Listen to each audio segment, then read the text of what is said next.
And we're back in Better Than Ever. We're back in 9.3 where we're taking a look at naming and writing formulas for molecular compounds.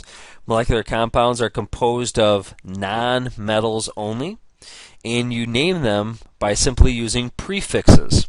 In this podcast, we're going to go from the name of the compound to the formula, and this should be a very, very short podcast. We're in the far column on the far right here.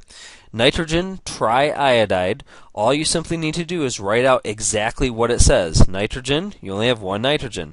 Triiodide means that you have three iodides. So you have Ni3. This is a really neat compound. It's very explosive, and it can be detonated simply by touching it with a feather, and I'll show you a video of that in Chapter 11.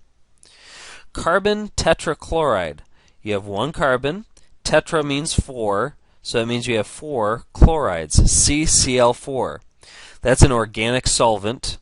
We used to use it in the high schools, but we don't no longer do that because some of the health risks that can run with that.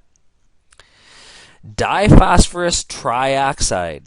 Diphosphorus means you're going to have two phosphorus atoms, so it's P2. Trioxide simply means that you have three oxygens. Now, don't confuse this with the ionic compounds where you have to crisscross numbers. That's the common mistake that people would make, is say, okay, diphosphorus trioxide, and now you're going to crisscross the 2 and the 3. No, you don't do that. With molecular compounds or covalent compounds, you simply write the formula exactly as it's stated in the name. You'd be confusing that with ionic compounds. All right? Moving on, iodine dioxide. Iodine dioxide, one iodine, dioxide, two oxygens, IO2. Tetraphosphorus decoxide. If you have tetraphosphorus, it's going to be P4. Decoxide is going to be O10. Let me scratch that out. We have P4, O10. Deca means 10, so decoxide is O10. Moving down for our last couple here, dinitrogen pentoxide. Dinitrogen will be N2.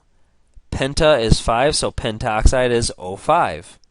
And lastly, sulfur dioxide, one sulfur, two oxygens, SO2. So again, when you're dealing with molecular compounds, simply use the prefixes to name and write the formulas for these guys. We'll see you in 9.4, where we're going to show you how to name acids.